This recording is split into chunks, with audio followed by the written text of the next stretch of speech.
All right, so today we're going to spend a little time talking about how to write chemical equations, because in chemistry that's kind of like a big deal. So far we have been spending time describing atoms and elements in terms of their protons, their neutrons, their electrons, energy levels. We've learned molar mass a little bit, which describes elements and compounds. We also spent some time describing compounds in terms of atoms combining and naming, writing formulas, and then the molar mass of compounds also. So the goal today is to put all of that stuff together to describe real chemistry by describing and calculating chemical reactions. But first we just need to review a little bit about what a chemical reaction is. So let's review chemical reaction, or another term for a chemical reaction is also just a chemical change.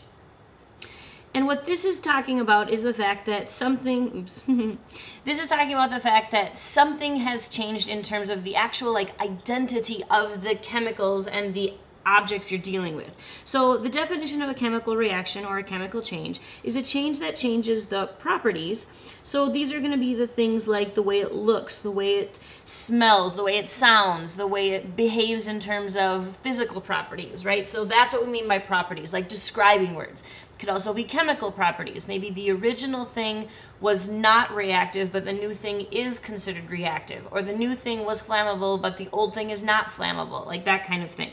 So it changes the properties, the chemical and physical descriptions of that object. And the reason it changes the properties is because the actual identity of the object is different. This is the cool stuff of chemistry. This is how we create new products, new medicines, new fuels, new whatever. It happens because of chemical reactions. So another way to think of this is that during a chemical reaction, the particles, or in our case more specifically the atoms, have separated. So maybe it used to be a compound that is now pulled apart into simpler pieces. It could be that the particles have combined. So it used to be separate pieces and now they have come together to make a compound, or you started with a couple compounds and you ended up with a couple new compounds, so we call that rearranging.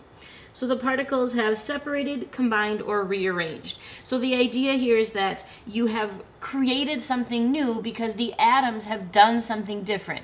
You didn't lose the atoms, they're all still there, they're just either pulled apart, came together, or just switched their bonded order a little bit. So that's kind of the idea about a chemical change.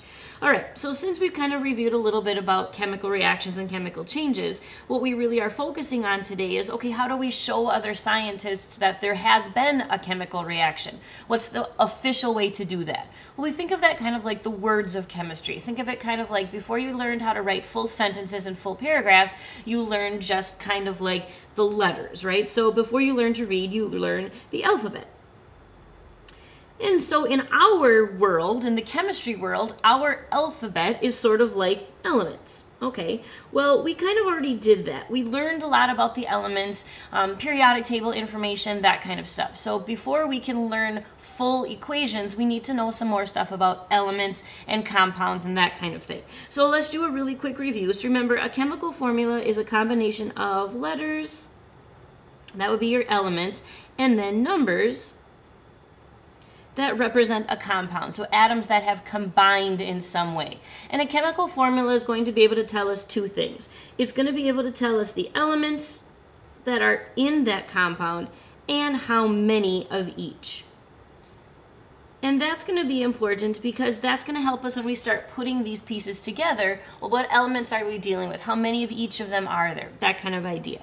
So let's take a look at this. So when we do that, if we apply it to this chemical formula, the elements that are in it, well, anytime it's a capital letter, that is a new element. If it was a lowercase letter, that would go with the letter that went before it. So we have the first capital letter is N, so that is nitrogen. And you would just look these up on the periodic table if you weren't sure. We have a capital H, which is hydrogen. And again, you could look that up if you didn't remember. Capital P, phosphorus. And the periodic table would list this if you needed it to. And capital O is oxygen. So those are the elements that are present. And if there was different letters like Lu or Ba or K or any of those others, we would know that those were the elements. So capital letters is the start of a new element. So those are the elements that are present. So that's the first thing that we figure out. The next thing is how many of each of them. So for N's, we look at the way this is written and we say, okay, N is in the parentheses, and outside the parentheses there's a 3. So that means that multiplies in, so there are 3 nitrogens. The H is also in the parentheses, but there's 4 in the parentheses with a 3 on the outside, so that multiplies in, so that would be 12 H's, not 7. It multiplies. The P comes next. There's no parentheses and there's no number next to the P, so there's just one of them. And then we have the O. There's no parentheses, but there is a 4 next to it, so then that means there's going to be 4 of them. So we know some information just by looking at a chemical formula about what elements are we dealing with and how many of each of them. And then we know that that comes together in a certain way to make all of the atoms more stable. All right, so that's a little bit about elements and compounds. All right. So the next thing we talk about is, okay, so how do we know what elements to use and how many do we know how to write them? All right, well, elements are mostly pretty simple. You just look up on the periodic table and write your symbol. So if I asked you for the chemical formula for something like manganese, you would find manganese and you would say, oh, it's Mn. If I asked you for the chemical symbol for silver, you would, oh, here it is, silver. The symbol is Ag. So chemical symbols for elements are usually pretty easy. You just write their symbol. But remember there are these things called diatomic? Well, we know from some of our other work that the prefix di means 2. So what happens here is when you have these 7 diatomic elements, if they're not in a compound, so that's the Q. If they're not in a compound, they are written with a subscript 2, like these are shown here. So the idea here is that because it's a special kind of element, iodine, bromine, chlorine, fluorine, oxygen, nitrogen, hydrogen, they're so unstable that they can never be by themselves. So either they're going to be in a compound, like for example, H2O for water, or NaCl for salt. But if they're not in a compound, you write them as this, I2, Br2, and there's 7 of them. We've got them highlighted here, but another place you can look at them is take a look at them. Here they are. Iodine, bromine, chlorine, fluorine, oxygen, nitrogen, and then hydrogen's over here. Take a look. See how it kind of looks like a 7 on the periodic table, except there's only 6 of them because remember hydrogen is over here. That can kind of help you remember, oh yeah, the 7 diatomics. They can never be by themselves. If I have pure oxygen, it's really O2. If I have pure iodine, it's really I2. Another little trick to help you remember them, maybe you remember this from another teacher, like making up a sentence with them in them. So mine is, I bring clay for our new house. So that's just a little sentence that helps me remember the 7 diatomics. All right, so that's diatomic elements. All right, compounds, well, if they're not a lone element and it's not a diatomic element, it combines with other elements to make a compound. And then this is a good little chance to review a little bit about bonding. So why is it that we do that? Why don't elements just stay by themselves? Well, remember there's this thing about having the lowest energy or being stable. So to be stable, or we sometimes refer to that as being happy. So elements by themselves are considered not stable. So most of them. There's that one group on the periodic table. Remember these guys, these noble gases, these are already considered stable because of the way their valence electrons are organized, but all the other elements are not stable yet. So how do they get stable? Well, they can lose electrons, but if they lose, something else has to gain. Those two have to go together. But if the other option is, well, what if nobody wants to lose and nobody wants to gain? Well, it's kind of the kindergarten rule, then they have to share electrons. And then in order to do that, we have to think about, we have 2 sets of rules. So to write the formula for a compound, we ask ourselves, is the compound ionic or covalent? So this gives us a chance to review a little bit about bonding before we go on today. So if I'm asking you if it's ionic or covalent, we first got to figure out, well, how do we know? How are we going to know if it's ionic or covalent? Well, ionics are metals plus nonmetals. And remember, the way we figure that out is this divider line. Everything over here are metals. Everything over here are nonmetals. So if you're combining something like chromium and sulfur, then that would be an ionic compound. So what we do is we write the 2 formulas for the ions, remembering things like so this is your oxidation numbers. Oxidation numbers and polyatomic ions on the Pete sheet. So that's your polyatomic ion sheet, this thing. So don't forget about these. So these things that are special group ions that have their symbol and then their charge given to you. And then once you know the 2 charges, so the charge on the metal, the charge on the nonmetal, or something that came from the Pete sheet, we need to make the charges cancel out. So for example, if you had a +3 and a -2, you would have to make them both equal to 6. So you'd need 2 of the one that's +3, 3 of the thing that's -2. That's that stuff we were working on a few days ago. So make the charges cancel out. All right, so that's one option. The covalent ones, okay, well, how do we know if it's covalent? These are going to be non-metal plus non-metal. So this would be if you're combining two things from over on this side of the periodic table. So carbon and oxygen, sulfur and bromine, those kinds of things. So if it's a non-metal and a non-metal, we use the prefixes on the peat sheet.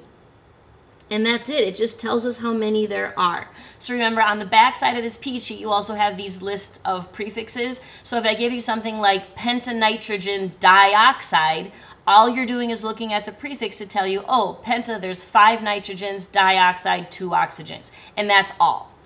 Okay, so that was review. Hopefully that made sense. If not, why don't you pause the video now and get some help or get some review or look back at some of your other notes and see if there's anything to clarify. All right? If you're ready to go on, let's go ahead then. So now that we have that kind of as our review, now let's put all of that stuff together. So if you think of it back to your like English learning days, if you know your alphabet, then you can know words, then you can put sentences together. And that's what we're going to do. Since we know elements and we know compounds, we can write chemical equations. And the purpose of a chemical equation is to tell your audience, other scientists or your colleagues or whoever, that there has been some type of chemical reaction that has happened. So a chemical equation then is our next focus here. So a chemical equation represents a chemical reaction using symbols. So we'll be using different symbols so we don't have to do so much writing to show the relationship between the substance before and after the chemical reaction. So something has changed. The atoms have separated or combined or rearranged. They made something new. We want to show that. We want to show what did we start with, what did we end with. So if we have an equation, they're always going to look something like this. You're going to have something on the left side. You're going to have some type of arrow. You're going to have something on the right side. The stuff, when we write this generally, the stuff on the left is known as your reactants. And kind of to me, the way it sounds, it's the chemicals you start with. It's the things that are reacting. Chemicals you start with. So it's the stuff you have at the beginning, the stuff that you poured together, the stuff that was there already, the reactants, the stuff you start with. In this case, your reactants are zinc and iodine, which gives me this symbol to remind you that that plus sign there means and.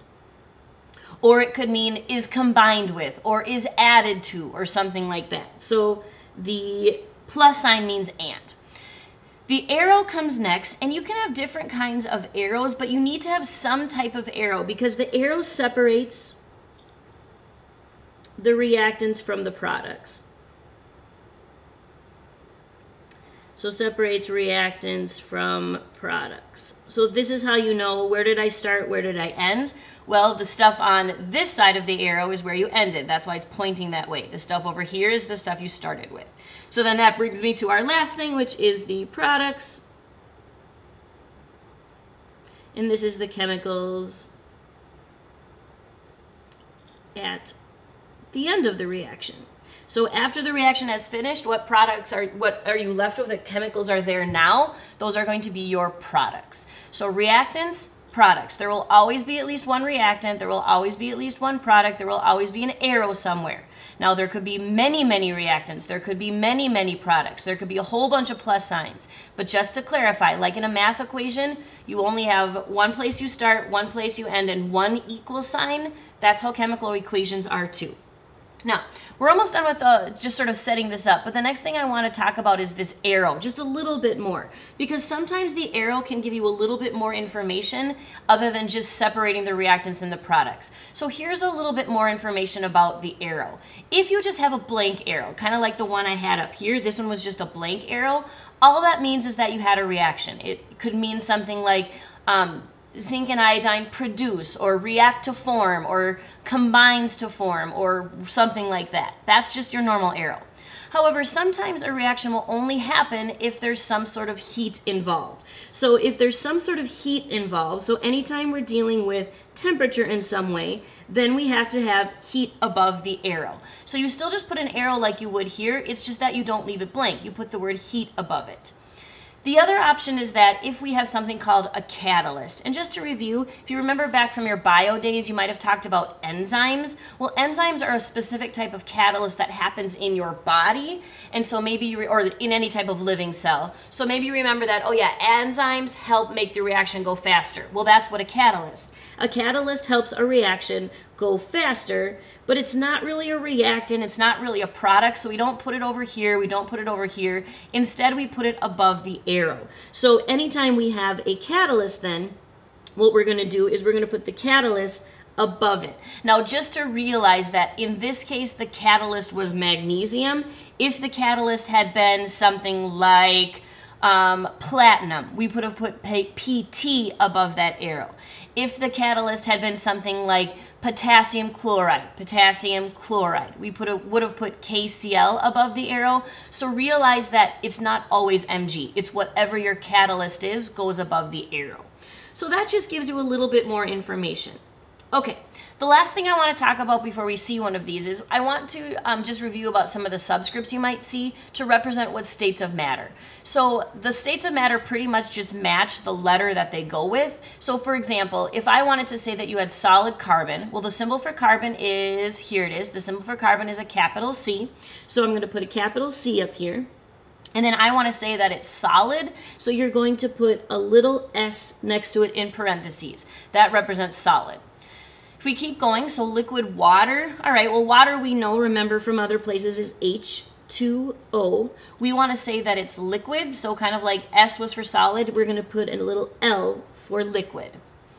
If we want to say gas, hydrogen, okay, so now hydrogen we know, if we remember back to here, is just an H. But remember that hydrogen was one of our diatomics, so it's not just H, it's H with a little 2 next to it. But then we want to say that it's gas. Well, S was solid, L was liquid. We're going to use G for gas. And these are lowercase letters, just so you know. So H2 for hydrogen, because that's what hydrogen is when it's all by itself, and then the G for gas. And then our last option is, well, what if it says that it was a solution, or it was dissolved in water, or something like that? Well, the first thing we need to see here is that it's sodium chloride. So if we remember back to our periodic table, sodium is a +1 charge, chlorine is a -1 charge. They are a perfect match, which means that the formula for sodium chloride is just NaCl, because they match perfectly. Solution, well, we can't use S for solution because we already used S for solid.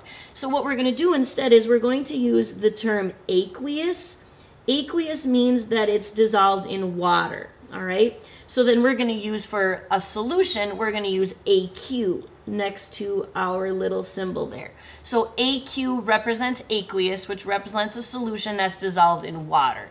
So that's what we'll use. So your states of matter, that's going to be something that I want you to start thinking about now. What state of matter am I using in my equation? Well, S for solid, L for liquid, G for gas, and then AQ if it's some type of solution. Okay, so then let's talk about how we would do one of these. So let's do one together.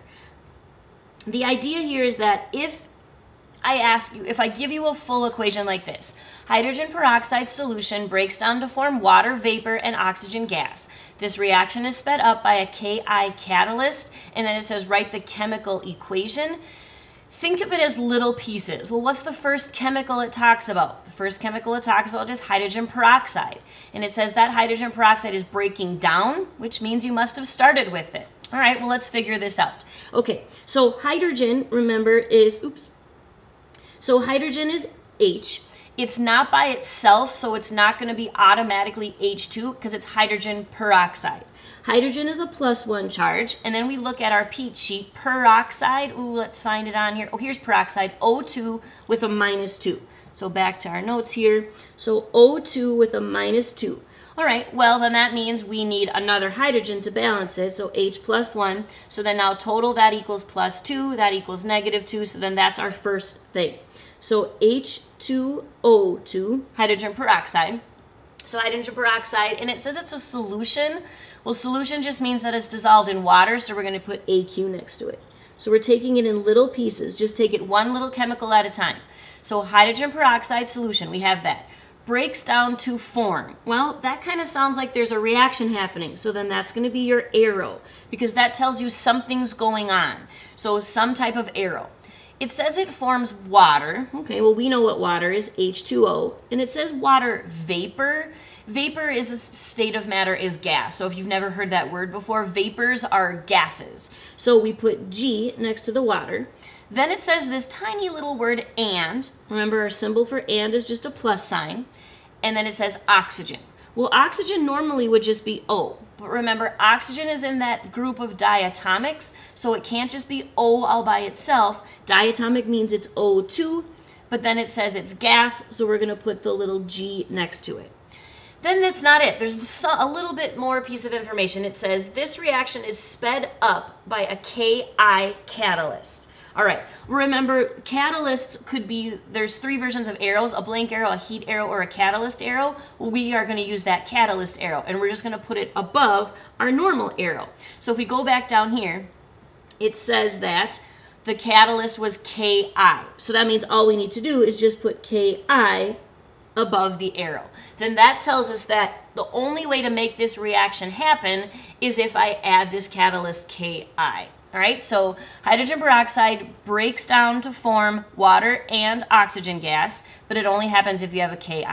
So take it in little pieces. Hydrogen peroxide breaks down to form water vapor and oxygen gas. So then we took it in little pieces so that you can come up with your actual full equation.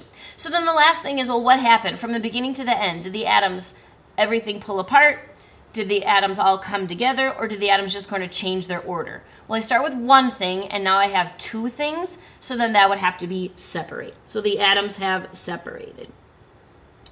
All right, so that gives you some information about how to do these equations. So what I want you to do now is I want you to do the assignment that is handout number 20, which is practice doing these kinds of things. And again, I highly recommend you just take it in little pieces. What's the first chemical? Where does the arrow go? Are there plus signs? What states of matter is it? Take it in little pieces using your periodic table, using your peat sheet as needed. Don't forget those diatomics, and then let me know if you have any questions. Thanks for listening.